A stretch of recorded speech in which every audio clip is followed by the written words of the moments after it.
tal? ¿Cómo les va? Muy buenas noches y bienvenidos a una emisión más de Perspectivas. Viernes, inicio de fin de semana. Pero hoy, Enrique, muy buenas noches. Muy buenas noches a todos. Viernes frío aparte. Viernes frío, pero calientito en el ámbito político y en el ámbito noticioso. Sí, viernes 8 de enero seguramente lo discutiremos como una fecha clave, ¿no? Después de la recaptura del Chapo Guzmán. Así es, y bueno, decíamos también que calientito en el ámbito político, al menos hoy en Perspectivas, porque como usted sabe, todos los viernes dedicamos este espacio a un personaje del ámbito político, personajes destacados que han dejado pues un legado dentro de la política o que siguen en activo, ¿no? Digamos, pues haciendo camino, como por ahí dicen también. Sí, el objetivo es que usted conozca a personajes que son claves en la vida política de Jalisco, que los conozca más a fondo, discutiremos de muchas cosas y nuestro personaje de hoy es nada más y nada menos que el ex gobernador Francisco Ramírez Acuña. Vamos a conocer algo de él.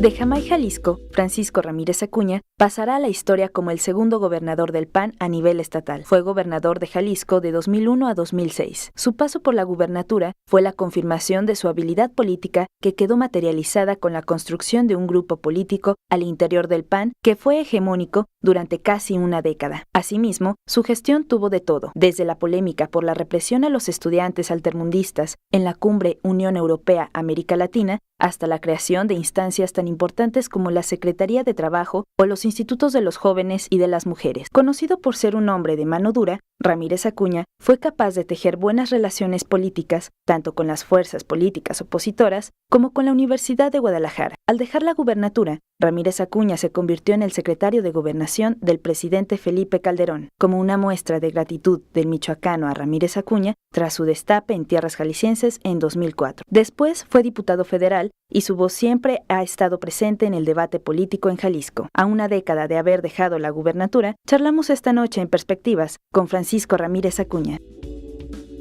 Francisco Ramírez Acuña, buenas noches. Qué gusto estar con ustedes, un placer verdaderamente estar con ustedes y con todo nuestro teleauditorio. Antes de entrarle a todos los temas, Francisco, que queremos platicar contigo, pues una valoración de lo que sucedió hoy con la recaptura del Chapo.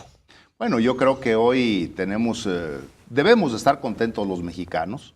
El como bien lo mencionaste, recaptura del Chapo, esto indudablemente es un gran logro de la tarea y de la acción política y de seguridad del presidente Peña Nieto y de su esquema de seguridad. Qué bueno que se tiene. Ojalá y no se cometan errores. Licenciado, usted tiene una amplia experiencia no solamente en el ámbito político, también en el ámbito de la seguridad. Primero, pues esta tarea que tuvo que llevar a cabo estando al frente del estado de Jalisco como gobernador y después como secretario de Gobernación. Cuéntenos un poquito cómo fue su experiencia en estos mandos de cara precisamente a las políticas de seguridad. ¿Cuáles eran las preocupaciones en ese momento del presidente, de las autoridades, y cómo se veía este entramado del narcotráfico y, lo más importante, las cárceles, el asegurar pues que los capos no se escaparan de ellas, ¿no?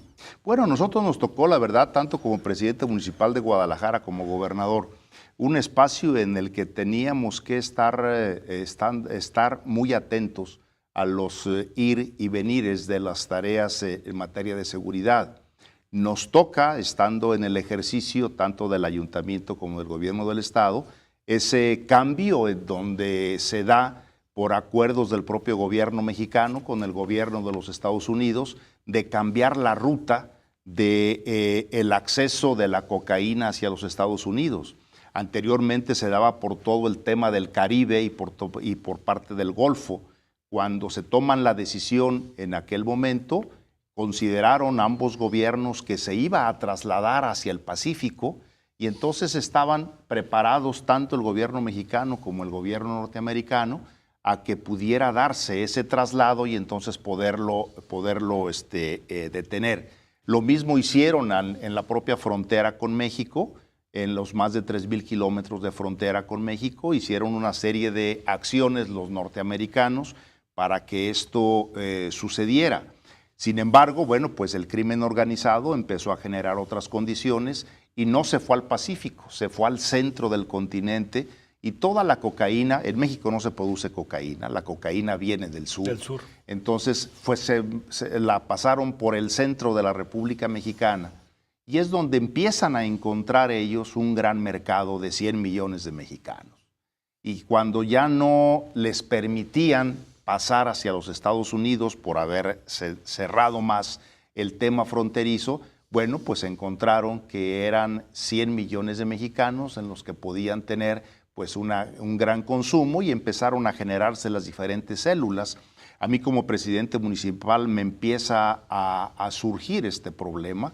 Recordará usted, porque usted reportaba en ese momento, Belén, que hubo colonias en donde nos aplaudían a la policía municipal cuando llegábamos a realizar tareas que ciertamente era discutible si nos correspondía o no como presidencia municipal, como policía municipal, y deteníamos a una serie de narcomenudistas que se los llevábamos a la delegación de la PGR y lo soltaban a los 4 días, ustedes lo recordarán. Entonces, bueno, ese proceso nos pasa cuando llegamos al gobierno del Estado, pues tuvimos que empezar precisamente con esa experiencia a fortalecer de manera clara y precisa a nuestra policía estatal, que implementamos mejores sistemas de capacitación en la Academia de Policía del Gobierno del Estado, que también ustedes me hicieron el favor de acompañarme en múltiples ocasiones a poder entregar los diplomas correspondientes, y trajimos una serie de capacitadores de todo el país y también del extranjero para poder tener una policía estatal acorde a lo que íbamos requiriendo. Posteriormente, con todos los apoyos que se vinieron dando del gobierno federal hacia los gobiernos estatales, empezó a derivarse en otras condiciones que yo creo que es parte de lo que hoy venimos sufriendo. Unas malas policías estatales, un fortalecimiento de la policía federal, pero una pésima capacitación de las policías municipales. Bueno, Francisco, a la luz de lo que hemos visto en los últimos años, instituciones débiles, cooptadas por el crimen organizado, miles de muertes, millones de pesos tirados a la basura, ¿cree que esta batalla frontal contra el narcotráfico del expresidente Felipe Calderón fue un error? No, yo creo que la tarea tomada por el presidente Calderón fue un gran acierto. Fue un gran error el inicio del gobierno de Peña Nieto, que empiezan a salirse de la calle y que empiezan a dejar que se rehagan los propios cárteles en toda la República. El error del presidente Calderón fue no haber renovado la estrategia. Tuvo que haber hecho una revisión de la estrategia en la Secretaría de Seguridad, principalmente porque a ellos se les encargó, y poder haber hecho modificaciones, sobre todo el haber ido cuidando lo que ya se limpiaba. Lo que ya, cuando llegaba la Policía Federal y hacía las detenciones y hacía las revisiones de las principales ciudades del país, dejaron sin cuidarlas y empezaban otros cárteles a quererse apoderar. Ya habían sacado a los rojos, pues iban a entrar luego los verdes y luego iban a entrar los amarillos. Sí. Y luego iban a buscar quién entraba, los azules o lo que ustedes quieran, los colores que ustedes quieran señalar. Ese fue el gran error en el gobierno del presidente Calderón, que no se hizo una revisión permanente de la estrategia, sino que fue la misma. Dentro del tema de seguridad se tienen que ver varios temas. Un tema es precisamente el desmantelar las diferentes estructuras delincuenciales. 1. 2. Fortalecimiento de las instituciones para poderles dar. Y 3. El poder mejorar esa comunicación entre todas las áreas de seguridad para poder brindar lo que ahora sí los abogados decimos con toda frecuencia, nuestro contrato social. Te cedo parte de mi libertad para que tú, Estado, en mi nombre, me cuides, me defiendas, cuidas a mi familia, mi patrimonio y me des oportunidad de poder vivir en paz. Licenciado, continuando con el tema de seguridad, también otro tema de coyuntura es la fuerza única o el mando único en nuestro país, un asunto que está ahorita a debate, aunque ya desde hace un par de años que se habló de esta figura. ¿Cómo ve usted esta propuesta? Yo no creo en la fuerza única y lo he manifestado desde un principio. No creo en la fuerza única. Sí creo en que tenemos que fortalecer las policías, la policía estatal, la policía federal y las policías municipales. Y evidentemente el gobierno federal y el gobierno del Estado tiene que entrar en subsidiariedad con los municipios en donde no puedan tener una policía capacitada. No creo porque no nos han demostrado el que tanto la Policía Federal como las policías estatales tengan la capacidad realmente de darnos respuesta. ¿Con quién vamos a ir el ciudadano? ¿Con quién vamos a reclamarle el que nos están asaltando en nuestra casa hoy por la madrugada? ¿Con la policía única o con el presidente municipal o con quién? Por supuesto con el presidente municipal. No podemos perder la esencia de cuál es la función de la tarea jurisdiccional de un ayuntamiento, de un gobierno estatal y de un gobierno federal. Nos tenemos que ir al corte, pero ¿debemos extraditar al Chapo o tiene que cumplir la pena aquí? Yo lo extraditaría de inmediato, no va a hablar. No habló en 10 meses que estuvo detenido. Perfecto. Ya no tiene caso seguirlo guardando. Yo lo extraditaría de inmediato. Bueno, ahí está la opinión, ¿no? De un exgobernador. Vamos a un corte y seguimos platicando aquí en Perspectivas.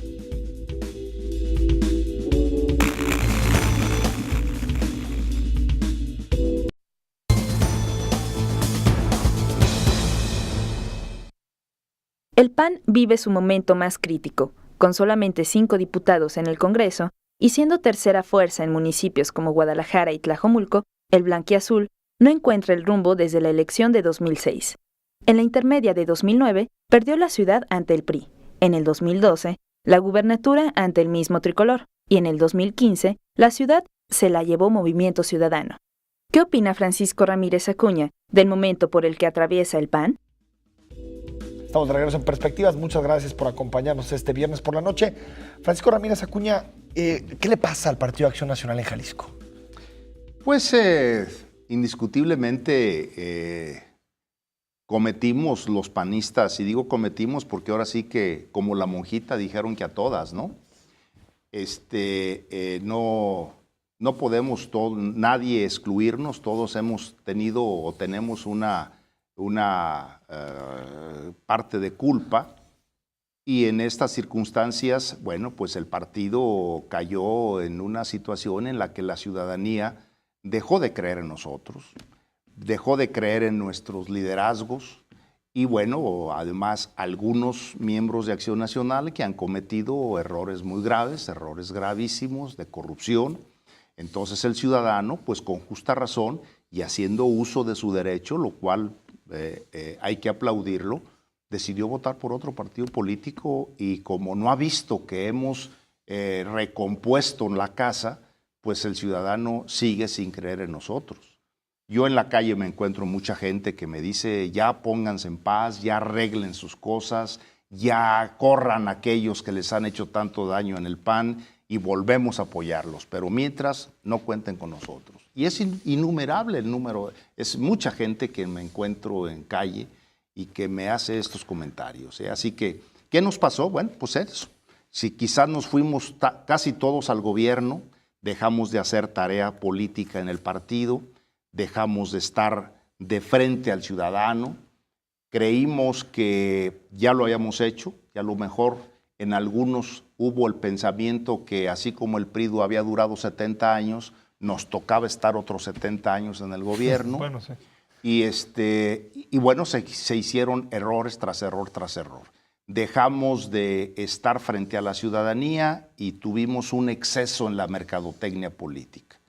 Dejamos de tocar puertas y hablar con la verdad ante la gente, y nos hicimos un pragmatismo verdaderamente garrafal para el partido, sí, exacerbado, que nos sacó de la presencia obviamente ciudadana.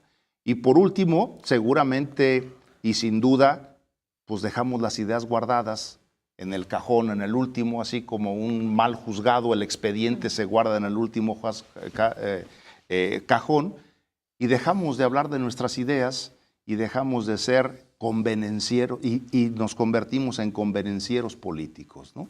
¿Qué tiene que pasar para recuperar la confianza de los ciudadanos y que ésta se vea reflejada en las urnas? Yo creo que ya tenemos un punto de partida. Yo sí lo dije ahora en las elecciones pasadas del año pasado, que para mí íbamos a tocar fondo. Yo sí creo que tocamos fondo. Pues el hecho de tener 5 diputados, cuando tuvimos la mayoría parlamentaria, de tener 20 ayuntamientos cuando tuvimos 75. Desaparecidos en zona metropolitana, ¿no? Cuando yo dejo el gobierno del Estado, lo dejamos al 100%, con un gobernador electo, con 75 ayuntamientos, con la mayoría del Congreso. Nomás perdimos un diputado local y nomás perdimos un diputado federal. Hoy somos la tercera fuerza política y casi rascamos la cuarta. Y esto, evidentemente, yo sí creo que ya tocamos fondo. Yo estoy muy contento porque hoy los panistas de Jalisco hemos iniciado un proceso de revisión y de reanálisis del partido al elegir a Miguel Ángel Martínez Espinosa como próximo presidente del Comité Directivo Estatal, que es un hombre que conoce ideológicamente al partido, que es un hombre que sabe el pensamiento de Acción Nacional, y a través de él en la cabeza de la presidencia del partido le estaremos hablando a los ciudadanos como siempre lo habíamos hecho, hablándole con la verdad y diciéndole lo que pensamos, no lo que nos conviene como partido, sino lo que pensamos para que si el ciudadano nos elige, podamos llegar a las áreas de gobierno y poder hacer realidad lo que hemos propuesto. ¿Le hizo daño al PAN esta división en su momento entre paquistas y emilistas, que fue, pues digamos, una pugna interna en el partido pues, muy profunda? ¿Le hizo daño al partido? De hecho no hubo esa división, ¿no? Eso es parte de los medios. No. ¿Tú no tenías un grupo político? No, bueno, sí, evidentemente formamos y formamos parte, pero nosotros apoyamos a Emilio. Pero, por ejemplo, ¿en dónde se da la división? Lo que sucedió después de la elección de 2009, por ejemplo, entre el Comité Estatal y el Gobierno del Estado. Yo no tenía intervención, yo no ni intervine para elegir a ningún candidato a diputado, ni ayuntamientos, ni nada. Entonces, se dieron otros conflictos que se dan internamente en el partido por un mal manejo en donde se ofertan entre ellos una serie de espacios políticos en el gobierno del Estado, no cumplen unos, otros exigen de otra manera, pero yo ni exigí un puesto ni hice dos, así que por eso digo que es un tema falso de las muchas historias de medios de comunicación que se dan. Y bueno, parte de estas historias que han trascendido a los medios, pero que incluso han sido confirmadas por gente militante del PAN, son estas traiciones que han ocurrido a lo largo de los últimos sexenios, particularmente en la época de campañas. Cuéntenos un poco sobre esta situación. ¿Ha habido traiciones al interior del Partido de Acción Nacional? Y en el caso particular de usted, si se ha sentido traicionado por alguien.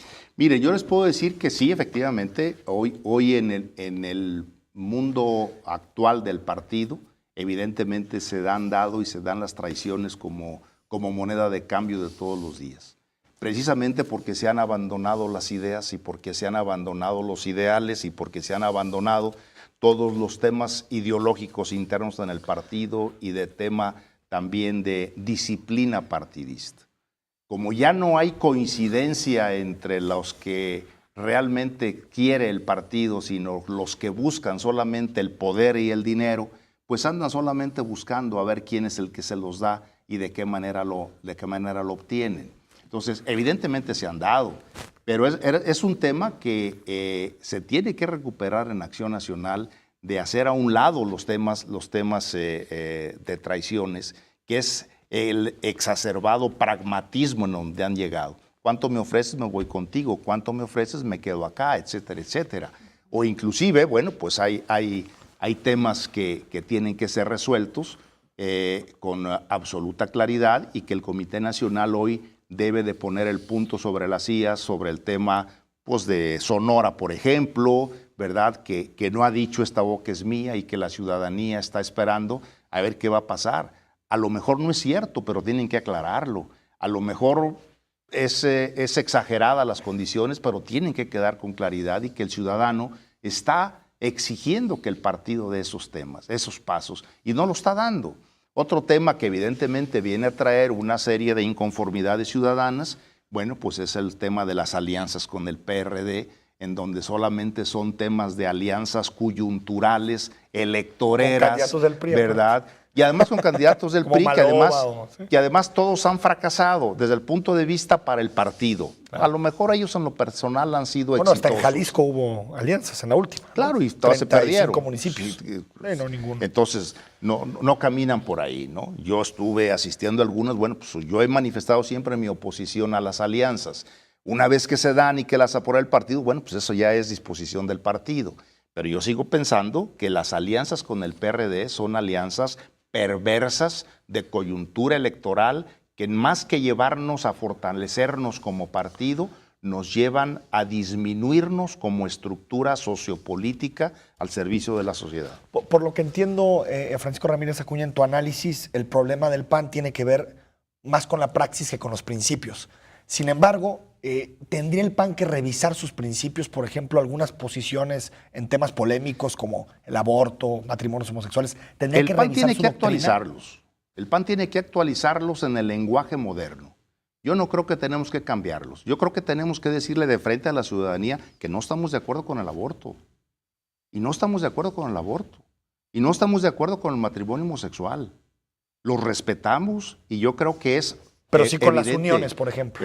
Pero el matrimonio per se no estamos de acuerdo. Pero sí estamos de acuerdo que en un momento dado, bueno, se den garantías jurídicas entre ellos una vez que deciden estar unidos, ¿no? Pero tenemos que decirlo de frente y no que hoy los panistas se quieran esconder y no lo hablan con absoluta claridad por temor a perder votos detrás de la Cámara, ¿no? Claro. No, yo creo que tenemos que ser honestos y decir cuál es nuestra posición, como lo hacen muchos partidos políticos en el mundo y en sociedades también muy avanzadas. Partidos conservadores, ¿no? claro. Claro. ¿Cómo ves la figura de Enrique Alfaro? ¿Qué piensas de él? Bueno, yo creo que es un liderazgo que viene creciendo o que vino creciendo. Hoy creo que ya está enfrentado a la cruda realidad de lo que es un municipio endeudado, sin dinero, con una serie de problemas estructurales. No es lo mismo Tlajomulco que Guadalajara. Y bueno, pues yo creo que se viene dando cuenta de lo que hoy por hoy va a pasar y ojalá y esté tomando las medidas. ¿Tú crees que va a llegar a ser gobernador? Esperemos a las elecciones, ¿no? No nos adelantemos. Sí, nunca me ha jugar a la lotería porque siempre he quedado con mi boletito guardado, nunca me he sacado nada. Sin embargo, me parece que sí sería o es hoy por hoy un reto importante para los partidos de oposición, o bueno, en este caso para el PAN y el PRI, ir perfilando a sus candidatos de cara a la gubernatura, porque hasta ahora todo indica que será Enrique Alfaro quien abanderará a Movimiento Ciudadano, una figura Yo no fuerte estaría tan que ha seguro, venido construyendo. ¿Por qué? Que sea él el Cuéntanos. candidato. Yo no estaría tan seguro. qué? Que sea candidato, sí. Eso creo que no se lo quita otra nadie. cosa. Eso es otra cosa. No, Bueno, pues es el dueño ¿quién del sabe? Es el dueño del partido, partido. pues, Es el dueño del balón. Pues que se quita. es como López Pero no Obrador, preocupa, ¿no? por ejemplo- Que alguien duda que va a ser candidato a la Sí, presidencia. ese está pues por descontado. nada. Pero, por ejemplo, en el PAN no hay nadie, No. ni siquiera que despunte. En este momento ni el PRI ni el PAN tenemos un candidato de grandes alturas para poder ser candidato a la gubernatura del Estado, ¿eh? Es evidente. Claro. Ni el PAN tenemos en este momento un perfil que digamos, este es el indicado para ser el próximo candidato presidencial, tampoco lo tenemos, ¿eh? ¿Estarías de acuerdo, por ejemplo, con un externo al partido? ¿Un Yo creo, empresario? bueno, el PAN siempre había buscado, ¿eh? O sea que eso no es novedoso en el PAN. Bueno, es novedoso para los últimos años. Bueno, pero nomás que no podemos hablar de Sí, una sí, historia sí. de una institución que tiene Cierto. 76 años y hablar solamente de los últimos 18, Sí, ¿no? exacto. Tenemos que hablar de los 76. Y el PAN invitó a mucha gente, incluso el propio Luis H. Álvarez, ¿verdad? Que es una figura ya en Acción Nacional, pero él entra al PAN siendo un externo. Completamente. Un ciudadano chihuahuense que entra, el mismo Cloutier que llega también. pues, de andar en tareas empresariales, luego, en fin, el mismo Fox. El Fox no era panista, Fox llega de una u otra forma.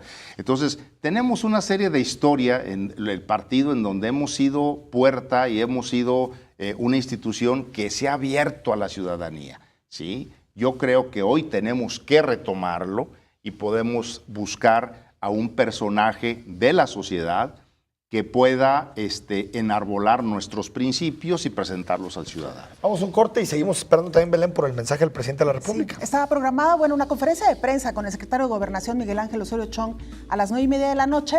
Veremos si entra a tiempo y tendremos la oportunidad de transmitir parte de esta conferencia en este espacio de perspectivas. Vamos a la pausa y regresamos.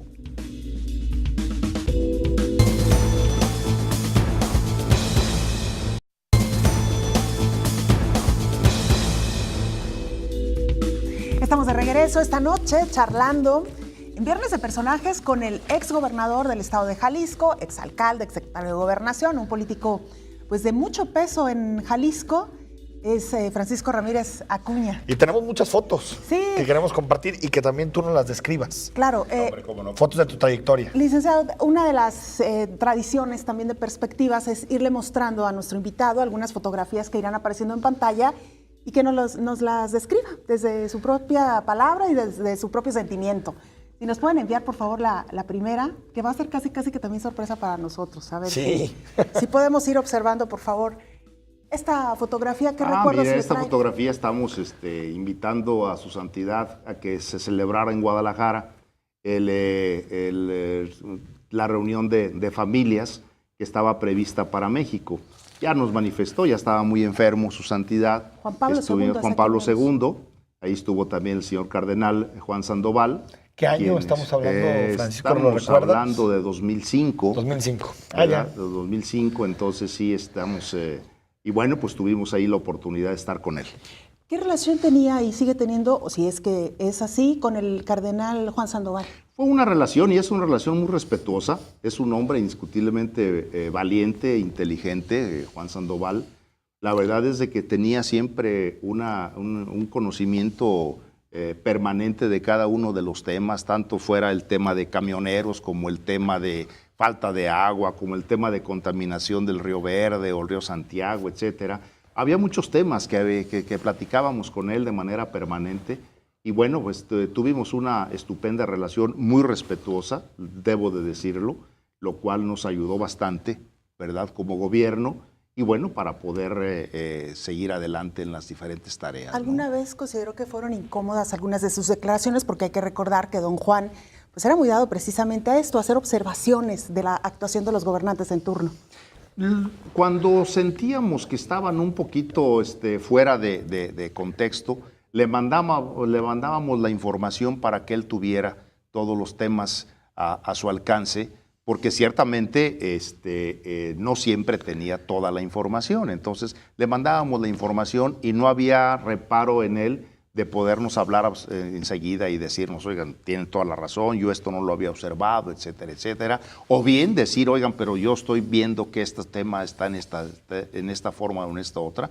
Y encontrábamos siempre los puntos de mejorar la condición y la relación, ¿no? Ahora esta foto. Aquí es con Fox, es en 2001.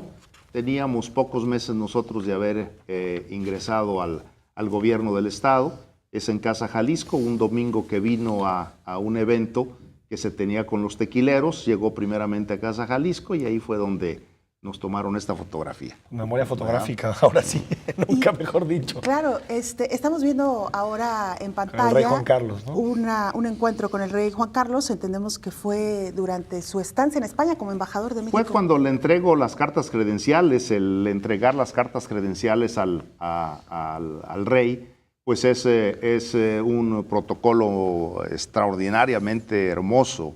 Desde la Cancillería es trasladado uno en una carroza tirada por 6 caballos. Mira. Llega uno a Palacio Real y entonces le entrega uno a su majestad las cartas, pasa uno luego a un despacho a platicar sobre los temas que le encarga a uno, en este caso el presidente de la República, a mí, y poderle manifestar cuál era. ¿Notaste con el rey interés sobre México? Sí, un gran interés, tanto con él como con la reina. Después de que le entrega uno las cartas credenciales al rey, tiene luego a los 35 días una cita uno con la reina. Ah, mira. ¿Verdad? Y ambos un gran conocimiento de México, más allá de la tarjeta que pudieron haberle pasado 10 minutos antes de que lo reciban Notas a quien uno. maneja el tema, ¿no? Notas desde fechas, condiciones, porque te habla tanto él como la reina en Oaxaca me regalaron esto, cuando estuve en Guadalajara estuve en el Hotel Camino Real, cuando esto pasa, recordarán ustedes sí. Aquí estaba. Entonces, sí, se nota un conocimiento y un gran cariño, y además les gusta el tequila, así que bueno. no digo la marca por no hacer Oye, propaganda. Con que no se vaya a casar con el tequila, porque va a cazar ahí algunos animales extraños del África meridional. Y a Papa Francisco también le gusta el tequila. Bueno, Sí, cómo no. Y lo van a recibir así, ¿no? Esta es la 49 legislatura. Cuéntanos, por favor, de esta legislatura. Esta legislatura fue mi segunda legislatura. Está ahora sí que en la línea frontal. Primero tenemos a Héctor Pérez Plazola, luego tenemos a Toño, luego tenemos al otro Toño, luego tenemos a Rosario, luego tenemos a la maestra, tenemos a Marcos Montero Ruiz, tenemos a Juan José Bañuelos Guardado, tenemos tenemos ahí ¿Esta es la estatal? ¿Legislatura Sí, estatal? son legislaturas 49. estatales, sí, cómo no. Y exactamente al fondo está José Luis Alzanabria, que fue el coordinador de la bancada. Esta es la 47 legislatura. Mira. ¿Verdad? Yo estoy en la parte de atrás, ahí un poquito con el pelo crecido. Éramos dos diputados, el doctor Martín del Campo y su servidor del PAN, el resto era del PRI. Era cuando era una legislatura muy chiquita. ¿Qué año estamos hablando? 18, ¿La en 73. 73. 43 legislaturas, sí, cómo no. De los ¿Verdad? diputados más jóvenes. Ahí está el gobernador Alberto Orozco Romero, ¿verdad? Con nosotros. El coordinador de la legislatura era Teodoro Gutiérrez García. Y ahí también fuimos compañeros Leal Sanabria y yo,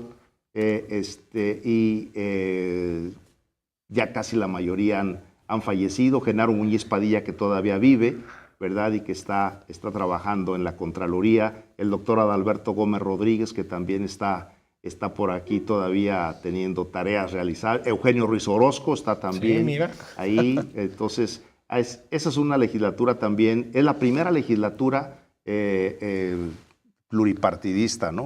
O bipartidista cuando menos. De los diputados más jóvenes que integraron las Fui el legislaturas. diputado más joven con 21 años, efectivamente, ¿no? Aquí con Eduardo Rosales. Ahí con Eduardo Rosales. ¿Cómo acabó la relación con Eduardo Rosales? No tenemos relación. Ya, nula. ¿Y algún comentario sobre la figura? No tenemos relación. Ahí está. Bueno, vámonos a Más claro asuntos ni el más agua. agradables. Esta guapa mujer que vemos en pantalla, ¿quién es? Mi esposa, María de la Paz. Paz, con quien tenemos 37 años casados y con quien tenemos 4 hijos y 3 nietas. 2 mujeres, María de la Paz y Laura, y para Francisco y Juan Carlos, extraordinarios los 4, y 3 nietecitas que tenemos, 2 de María de la Paz y 1 de Laura. Así que muy orgulloso me siento de mi esposa y de mis hijos y obviamente de mis nietas. ¿Eres un hombre de familia? Sí, somos... Ahora sí que, como dijo Gabriel Covarrubias, me dedico a mis nietas. Bueno. ¿Qué ha representado la figura de Maripaz a lo largo de su trayectoria? No, bueno, pues es mi esposa, mi compañera de 37 años de vida, con quien tenemos pues una extraordinaria relación y que siempre ha estado al pendiente de nosotros.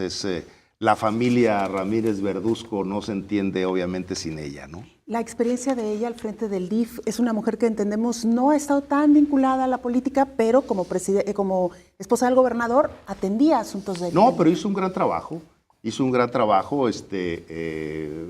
Mi esposa en las mañanas que mis hijos estaban en la escuela, ella atendía el DIF, pero ya una vez que llegaba a comer al mediodía estaba al pendiente de los muchachos. Una gran tarea para que yo pudiera estar haciendo todo lo demás. Además hizo una gran tarea en el DIF, atendió cada una de las diferentes acciones del mismo sistema. Fue la primera vez que se les dio camionetas a todos los DIF municipales en toda la República. Fue la primera vez que les dimos a todos los ayuntamientos ambulancias. Antes no tenían, trasladaban a los enfermos en las pick-ups. Fue la primera vez que se les dio. Entonces, bueno, pues es una tarea muy grande que hizo mi esposa y que le reconocen en todos lados. Además, una mujer discreta, una mujer muy sencilla, la verdad, que siempre estuvo atenta a la familia y a sus responsabilidades, sin percibir ni un centavo, lo debo decir, porque ni siquiera los gastos de representación a los que tenía derecho hizo Los uso ejerció. de ellos. Aquí estoy con mi hija, Laura, que es la segunda de mis hijas, que se casó, ya tiene 4 años de casada, entonces mira. la estamos entregando. Si tenemos más fotografías también por ahí, Ahí ya nos estamos, hablabas. esa de es la sus nieta nietos. mayor, esa es Carolina, ¿verdad? Hija de Paz y de Roberto, así que ahí la tenemos. Las 3 son chiqueadas, pero la primera siempre es la primera. Pues sí, eso sí. Eso, ahora sí que el que es primero en tiempo es primero en derecho, El primero ¿no? en tiempo es primero en derecho, claro. Preguntarle, claro. Francisco, algunas preguntas para conocerte más. ¿Cómo más no? A tus personales. órdenes. ¿Tienes una comida favorita? Sí, cómo no, me gusta la comida mexicana, me gusta mucho el caldo de res, me gusta mucho el pozole, me gustan mucho las enchiladas. ¿Te gusta el fútbol? Sí, por supuesto, y soy ¿Eres chiva. Chiva, bueno, muy bien. ¿Un libro que marcó tu vida? Mira, hay muchos libros que marcan la vida y hoy, por ejemplo, durante todo el tema de tiempo de ejercicio, bueno, pues evidentemente viendo temas políticos. Termino el ejercicio, las diferentes tareas, responsabilidades y me he dedicado a leer novela, que no la había podido leer por tener, ¿no? Entonces, estamos leyendo novela histórica. Ahorita, por ejemplo, estoy leyendo La mano de Fátima de Falcones, que es... Y de Alfonso Falcones. Ándale, es la lucha de los moriscos contra los cristianos. Sí, Entonces, muy extraordinario buena novelista. Así es. Entonces, bueno, ahí andamos. ¿Escuchas música? Sí, me gusta la música ranchera. Ah, mira. ¿Qué personajes de la historia te representan algo? ¿Alguno? Bueno, me representan muchas cosas, el mismo Juárez, el mismo Porfirio Díaz. Me parece que son personajes que le dan al país, nos dan Juárez y esencia. Díaz. Claro, Mira. claro. Fíjate. Nos dan Tan esencia. distintos. Pareciera, ¿no? Ideológicamente, Personajes. los dos Ideológicamente, oaxaqueños, ¿no? pero... Los dos oaxaqueños, pero uno evidentemente con una ideología y con una visión muy clara donde Juárez marca esa división entre la iglesia y el Estado y Porfirio Díaz en donde le va marcando un crecimiento al país y donde le va dando también un hálito de esperanza al propio pueblo de México. ¿Tienes ¿no? algún periódico de cabecera? ¿Cuál es? Pues lo leo hoy todo en internet. Pero alguno que... Pero empiezo por el Universal a nivel nacional y luego le sigo con el Informador a nivel local, claro. ¿Algún pasatiempo? Ponerme a podar mi jardín, que toda la vida lo he hecho. ¿Cocinas? Sí, claro, por supuesto. Y aprendí a hacer muy bien la paella en España. ¿A mí? Algunos amigos nos enseñaron bien, así que... Yo ya sé hambre, ¿no? Ya llegando a las 10. Hombre, claro. ¿Cómo te definirías ideológicamente? Como una gente de centro derecha, sí. ¿Conservador? No tan conservador, pero centro derecha. ¿Lo de mano dura te hace sentido? ¿Que se suele decir que eras un gobernante de mano dura? No, no me molesta, porque lo que traté y trato siempre es de aplicar la ley y para mí mi formación como abogado es el deber ser y en el deber ser yo creo que es donde tenemos que ayudar para que la conducta de los demás, incluso es un tema que a mí me apasiona con la definición del derecho que yo aprendí, la conducta, el conjunto de leyes que regulan la conducta externa de los hombres, me parece que es como refleja, y a mí, por ejemplo, me duele que hoy sigamos abandonando día tras día toda nuestra formación romana, del derecho romano, para irnos hacia el derecho sajón. Tenemos que hacer una pausa, pero no quiero mandar a corte antes de preguntarte, ¿cuál consideras que fue el momento más difícil, más duro en tu época como gobernador de Jalisco? Yo creo que hubo varios, pero uno muy complicado fue cuando estuvimos defendiendo el tema del agua para Chapala, porque teníamos que defendernos frente al estado de Guanajuato y el estado de Guanajuato en ese momento contaba con el presidente de la República. Nada más. Entonces, vamos a un corte y nos terminas de platicar. ¿Cómo no? Buscas más detalles. Regresamos a Perspectivas.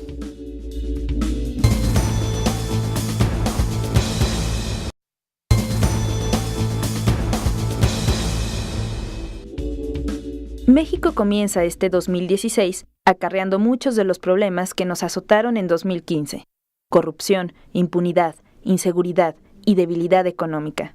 las perspectivas económicas no son prometedoras, ya que el crecimiento que advierten los especialistas es menor a los 3 puntos porcentuales. Asimismo, no sabemos si las reformas emprendidas por el presidente Peña Nieto tendrán algún impacto sobre el bienestar de la población en 2016. Del estado actual de México y Jalisco, platicamos con el exgobernador Ramírez Acuña.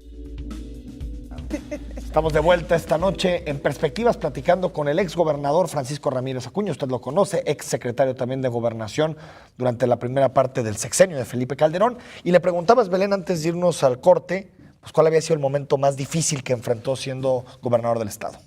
Y les comentaba que un momento muy importante y muy complicado fue precisamente la lucha que tomamos desde un inicio con el tema de Chapala y de exigirle al gobierno federal que se hiciera una revisión para hacer una nueva valoración y dotación de agua hacia Chapala. Fueron muchos años, fueron casi 4 años que tuvimos en conflicto directo con Guanajuato, y era con Guanajuato, O sea, lo que es Querétaro no hay ningún problema, lo que es Michoacán no hay ningún problema, lo que es el Estado de México no hay ningún problema, sino que era directamente con Guanajuato. Y además Guanajuato teniendo a un presidente de la República, ¿verdad? Pues evidentemente los guanajuatenses, y lo digo entre comillas, que son más que nada algunos grupos de campesinos, bueno, pues le exigían a quien había sido su gobernador y que ahora era presidente de la República, como era Vicente Fox. Entonces, bueno, fueron temas y momentos muy complicados. Se hicieron un sinnúmero de estudios que pedían, ya estábamos a punto de resolver, pedían otros estudios, inclusive hasta uno con una serie de corridas de dónde era más redituable el agua, si en la producción de hortalizas o producción del campo en Guanajuato o turísticamente en Chapala, porque ellos así lo ubicaban, ¿verdad? Obviamente nosotros siempre defendimos que Chapala no solamente es un vaso que ayuda de manera específica estatal, a Jalisco, es regional, sino que es en toda la República. Sí, Incluso sí. se hizo un estudio que se acreditaba en donde los vientos dominantes, la evaporación que se tiene todos los días de Chapala, de tal manera llegan los vientos dominantes que se llevan esa humedad hacia el centro del país. Y atempera, ¿no? Y atempera, Sí. en la zona de la Marquesa y cosas de esas, ¿no? Entonces se hicieron toda serie de estudios hasta que logramos tener los resultados y mejoramos, porque yo quiero recordarles que yo recibo como gobernador el lago de Chapala casi a un 20% de su capacidad.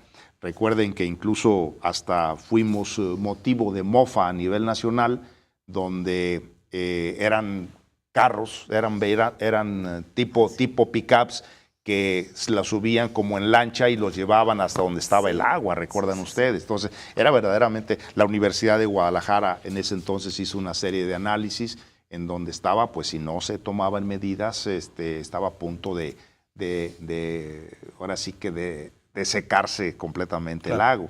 Afortunadamente logramos esos acuerdos, se nos vinieron 2 años muy buenos de lluvia, que fue en 2003, 2004, y bueno, pues logramos de entregar el lago de Chapala cuando ya entregó el gobierno, logramos entregarlo cerca del 80% de su capacidad. La batalla más complicada, entonces, que le tocó librar siendo gobernador de Jalisco, pero ¿cuál fue la decisión más difícil durante esos 6 años de gobierno? No, pues hay una serie de decisiones, desde la propia carretera a Puerto Vallarta, en donde teníamos que tomar la decisión de cómo íbamos a aperturar o abrir los cerros que luego tuvieron una serie de desgajamientos y que hoy ya está totalmente consolidado a través del tiempo y que bueno, pues hoy es una vía extraordinaria de poder llegar a Puerto Vallarta por mascota y de movimiento económico en la zona, ¿no? Entonces, yo creo que son condiciones, Francisco, son una serie de cosas. El caso del 28 de mayo de 2004, ¿no? El tema de los altermundistas. ¿Tú crees que se pudo haber hecho de otra forma la operación policial para desalojar? ¿Crees que se pudo haber hecho de otra forma con, digamos, hay algunos síntomas de que hubo violaciones de derechos humanos? ¿Crees que se pudo haber hecho de otra forma? No hubo violaciones de derechos humanos, ¿sí? Ni tampoco hubo represión. Bueno, represión hubo. No. Tal vez no con malos modales, pero represión. No, se reprime una conducta, bueno, ¿no? Okay, de las represiones. pero no como la presentan, Okay. ¿sí? No como la presentan, ¿sí? Ahí sí. O sea, como presentando como un gobernador represor, no. Nunca fuimos represores, sino simplemente aplicamos la ley y duramos 3 horas. Tú estabas muy chico en aquel entonces. Sí. Bueno, está en la facultad. En ese pero, momento. pero si tú te pones, por ejemplo, a revisar, ella ya era reportera, ella sí lo tenía, pero si te pones a revisar en donde ese día, el día de los hechos, vamos, ¿sí? Y te pones a revisar todos los reportes radiofónicos, empezando por José Luis de Radio Metrópoli, ¿sí? En donde el propio José Luis estaba diciendo, ya pongan orden, son 2 horas y media que están agrediendo los altermundistas a los propios cuerpos de seguridad. Ahí están las grabaciones, no las estoy mintiendo, recuperen la libertad y verán. Entonces, y las policías aguantando. Cuando empiezan a romper los cristales, cuando empiezan a agredir a la ciudad de Guadalajara, es cuando se ordena que se detengan. Y fueron detenidos. Y fueron detenidos 100 y tantos y solamente consignados 50. O sea, eso es una muestra clara de que no fue ni una agresión, ni fue solamente el querer aplicar una norma disciplinaria, no, sino cuando empiezan a romper cristales, empiezan a saquear los bancos, y eso están las pruebas, o sea, no es el dicho del gobernador en turno y del exgobernador ahora, ahí están las pruebas y todo, señaladas bien por los medios de comunicación, ¿sí? Entonces fue cuando los detuvimos, hicimos la consignación correspondiente. Ni un amparo me ganaron. Ni un amparo. Y todos fueron sancionados. Los que eran sancionables les aplicaron las leyes correspondientes y les aplicaron las sentencias correspondientes. Entonces, ni un amparo fueron ganados por ellos. O sea, no se pudo probar ninguna violación a ninguno en materia de derechos humanos. Ahora, les diría, lo volvería a hacer, Tal cual. Lo volvería a hacer. Porque no tiene derecho nadie de venir a generar un conflicto a la ciudad de Guadalajara cuando nos ha costado tanto a los tapatíos. ¿Sí? Porque además fueron 2 meses antes que estuvimos platicando con todas las organizaciones de qué manera nos íbamos a comportar todos. Sí, que fue en el cumbre. Y ellos, 8 cumbre. días antes de venir, convocaron a través de internet a incendiar Guadalajara. Esa era la convocatoria. Vamos a incendiar Guadalajara. Habíamos acordado previamente que su espacio donde los íbamos a recibir era en la Plaza Juárez y ahí se le hicieron todas las instalaciones como les constan a los medios de comunicación. Baños, sanitarios, regaderas, etcétera, para que tuvieran.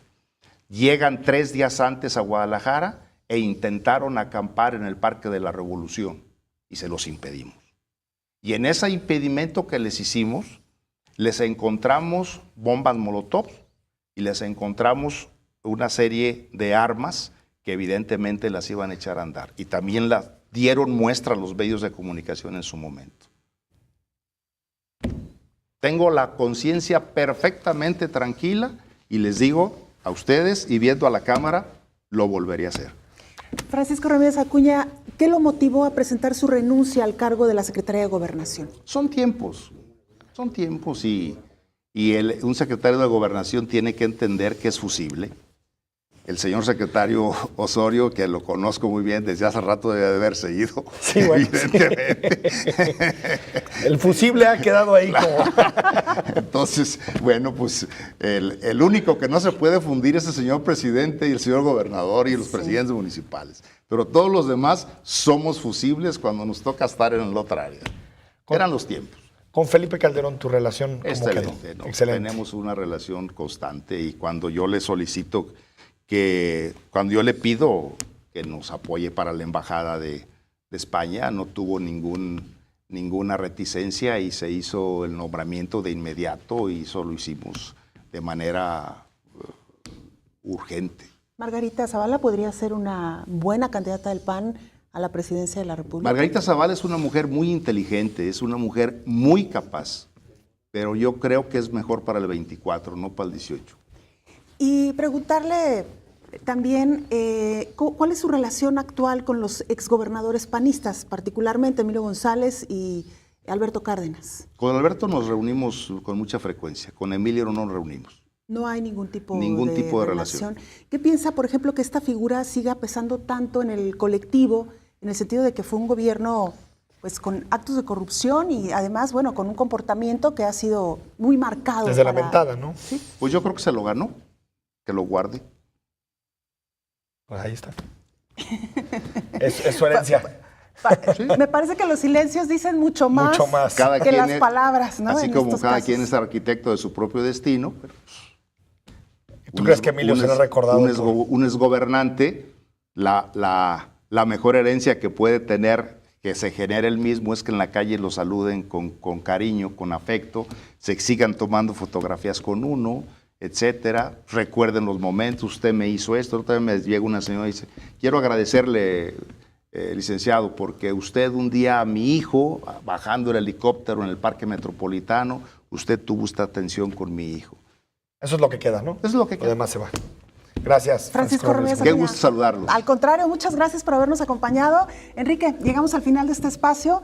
Le pedimos a nuestra audiencia que permanezca con nosotros. Estamos a la espera de que se lleve a cabo esta conferencia de prensa para ofrecer detalles sobre la captura de Joaquín Guzmán Loera. Así que aquí estaremos pendientes. En cuanto inicie esta conferencia de prensa, inmediatamente enlazaremos en vivo. Enrique, muchas gracias. Buenas Muy noches buenas a todos. noches. Y buen fin de semana.